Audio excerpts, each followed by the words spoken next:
ये समय था अराउंड 2009-10 का। इंडिया की इंश्योरेंस इंडस्ट्री क्या कर रही है, डिजिटल इंश्योरेंस में काफ़ी अपॉर्चुनिटी हो सकती है। मैं रात को जब घर जाके कोडिंग करता था तो मुझे लगा यार ये तो बहुत ही अमेजिंग चीज़ है, इससे तो बहुत कुछ बन सकता है। इंडिया में जो जो पीओएसपी मॉडल है बिजनेस का, वो अलाउड नहीं है अमेरिकन इंटरनेशनल में। मुझे लगता है आप काम छोटा करो, कम लोगों के लिए करो या ज़्यादा लोगों के लिए करो, बट अच्छे से करो। इनसे बेस्ट सर्विस डिलीवरी की एक्सपेक्टेशंस रखते हैं हमारी टीम से कि यंग एज से ही अगर आप इंश्योरेंस प्रोटेक्शन ले लो तो काफ़ी सही है आपकी फैमिली के लिए। भले ही शुरुआत में मैंने शुरुआत अकेले की, बट आज मैं बोलूँगा कि पूरी पूरी टीम इसमें एफर्ट डालती है और उसको सक्सेसफुल बनाती है।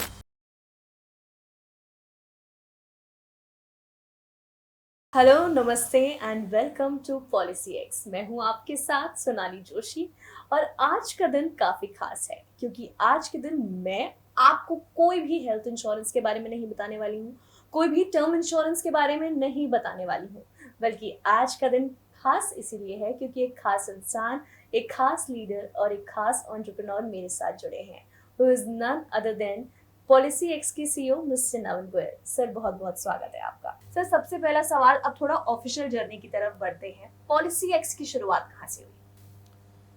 सो बेसिकली जब मैं जॉब कर रहा था जी। तो जैसा कि मैंने बताया पहले एपिसोड में कि हम्म। मैं अपना कुछ करना चाहता था। जी। सो मैं जॉब के दौरान एआईजी न्यूयॉर्क में था, तो वहाँ पे मैंने देखा कि इंश्योरेंस काफ़ी बड़ी इंडस्ट्री है। ओके, एआईजी सर कहाँ पे है? एआईजी न्यूयॉर्क में, okay. American International Group. So वो काफ़ी बड़ी इंश्योरेंस कंपनी है। ठीक है। तो मुझे लगा कि इंडिया की इंश्योरेंस इंडस्ट्री क्या कर रही है, और ये समय था अराउंड 2009-10 का। ओके। तब मैंने एक्सप्लोर किया, देखा कि यहाँ पे डिजिटल इंश्योरेंस में काफ़ी अपॉर्चुनिटी हो सकती है। तो जब मैं वापस इंडिया आया, मैं काफ़ी सारे एडवाइजर्स से मिला जानने के लिए कि उनके पेन पॉइंट्स क्या है। और जब मैं उनसे मिला, काफ़ी 30-40 लोगों से मिला मैं, तो मुझे समझ आया कि एक उनके लिए अगर एक टूल बना दिया जाए तो वो काफ़ी हेल्पफुल हो सकता है। ये जब आप इंडिया वापस आए तब आपने R N R D N D किया? किया, राइट। तो जब मैं वो टूल बनाने का सोचा तो उस टाइम में मैं जॉब भी कर रहा था। तो जॉब के समय में मेरा एक जूनियर था, उसको कोडिंग आती थी, पीएचपी कोडिंग। तो मैंने उसको ऐसे ही एक दिन बोल दिया कि थोड़ा सा कोडिंग मुझे भी सिखाना। तो उसने मुझे 2-3 दिन का एफर्ट लगा के उसने मुझे कोडिंग का सेटअप वेटअप करके दे दिया। और मैं रात को जब घर जाके कोडिंग करता था तो मुझे लगा यार ये तो बहुत ही अमेजिंग चीज़ है, इससे तो बहुत कुछ बन सकता है। मतलब पहले आपने कोडिंग सीखी? हाँ, पहले मैंने कोडिंग सीखी। ठीक है। उसके बाद मैंने एक टूल बनाना शुरू किया जिससे कि एजेंट्स को प्रीमियम इमीडिएटली मिल जाए। जैसे उनको प्रीमियम कैलकुलेट करने के लिए 50 वेरिएबल चाहिए कैलकुलेशन करने के लिए। तो मैंने एक टूल बनाया जिसपे बस वो डाले गाड़ी का डिटेल्स और उसको प्रीमियम मिल जाए इमीडिएटली। तो वैसा कैलकुलेटर जब बना तो मैंने सोचा ये बिजनेस मॉडल बन सकता है। जी।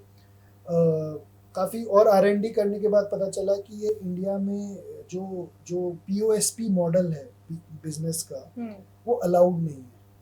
तो वो मॉडल मेरा फेल हो गया। बट मैंने सोचा कि मॉडल जब बना ही हुआ है, और मैं एक व्यक्ति से मिला जो जिसने मुझे लीड के बारे में बताया, लीड बिजनेस के बारे में। मैंने कहा जब मॉडल बना ही हुआ है इसकी एक वेबसाइट बना लेते हैं। तो वेबसाइट का नाम रखा policyx.com। अच्छा। तो ऐसे पॉलिसी एक्स की शुरुआत हुई। कुछ और था, फिर कुछ और हुआ, और फिर हमने इसको B2C पोर्टल ही बना दिया कि जहाँ पे लोग आके इंश्योरेंस के बारे में R&D कर सकते हैं और खरीद भी सकते हैं। तो हमने इंश्योरेंस कंपनीज के साथ टाई अप वगैरह करना शुरू किया। और उस टाइम में मैं सिर्फ एक बंदा था जो ये सब कर रहा था। अकेले थे आप? अकेले।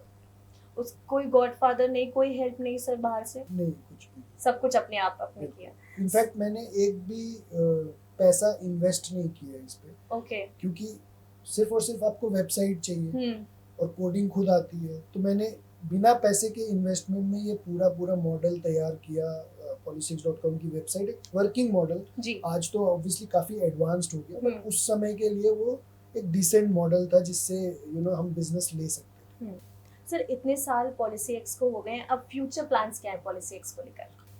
देखिए, एक तो हम जो काम करते हैं वो काफ़ी लोगों को हेल्प करता है। राइट। इंश्योरेंस लेते वक्त लोगों को पता नहीं होता कि ये कितनी इम्पोर्टेंट चीज़ बिल्कुल बिल्कुल। है ना। जब यूज़ करते हैं तब पता लगता है। तो मुझे लगता है कि हम जो काम कर रहे हैं वो अच्छे से करना काफ़ी इम्पोर्टेंट है। जी। जैसे किसी व्यक्ति को अगर हमने पॉलिसी दी है और वो पॉलिसी ज़रूरत के समय में काम नहीं आए तो वो सही नहीं है। राइट। तो हम लोगों ने पिछले 10 सालों में ये चीज़ सीखी है कि इस इंडस्ट्री में अच्छा काम करना काफ़ी इम्पोर्टेंट है जी। और हमने सॉलिड फाउंडेशन बना दिया है। हम्म। तो अब हम बस इसी चीज़ को ग्रो करते जा रहे हैं।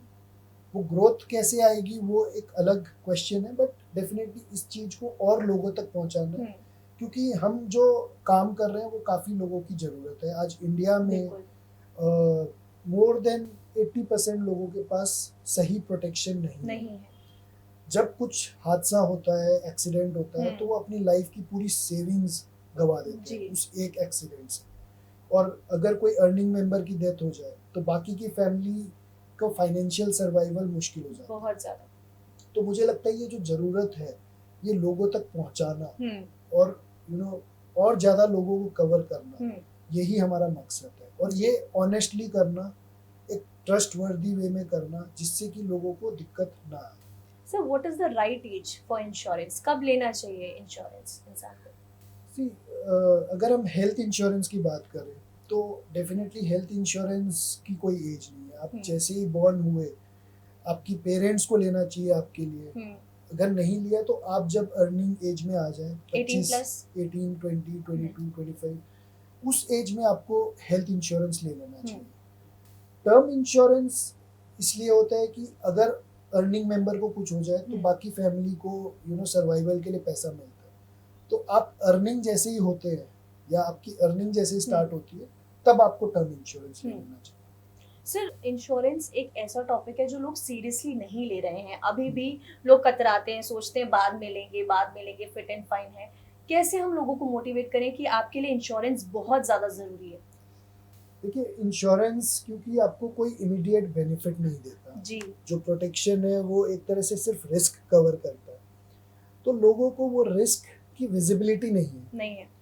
लोग ये जानना नहीं चाहते कि अच्छा मेरा एक्सीडेंट हो गया तो क्या। वो बोलेगा मैं एक्सीडेंट के बारे में सोचूं ही क्यों। एग्जैक्टली, क्यों नेगेटिव सोचूं। हाँ, या मेरी डेथ हो गई तो मेरी फैमिली का क्या। फिर इस तरह की चीजें इंडिया में लोग सोचना पसंद भी नहीं करते। कुछ लोग तो इसको ऐसा मानते हैं कि अशुभ है ऐसा सोचना। बट देखिए, हम अगर आसपास देखें तो हमें ये पता होना चाहिए कि ऐसी चीजें हो रही है, रोज हो रही है। बिल्कुल हो रही है। लाखों एक्सीडेंट्स होते हैं इंडिया में, लाखों डेथ्स हो रही है। कोविड में हमने देखा बहुत करीब से कि इतने लोग मर रहे हैं। तो पहली चीज तो ये एक्सेप्ट करो कि दुनिया का या प्रकृति का ये नियम है कि आप अपने आप को प्रोटेक्ट नहीं कर सकते। अगर कुछ होना है तो होगा। और अगर वैसी सिचुएशन को आप इमेजिन नहीं करते हो तो आप एक तरह से अपनी फैमिली के लिए और अपने लिए एक बहुत बड़ा रिस्क ओपन छोड़ रहे हैं। और उस रिस्क को कवर करने की हार्डली कुछ कॉस्ट है।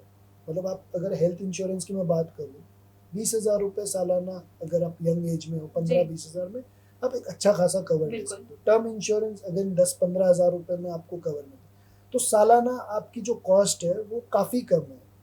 मतलब आई थिंक बाहर आप डाइन आउट करने जाते हो उससे ज़्यादा खर्च करते हो।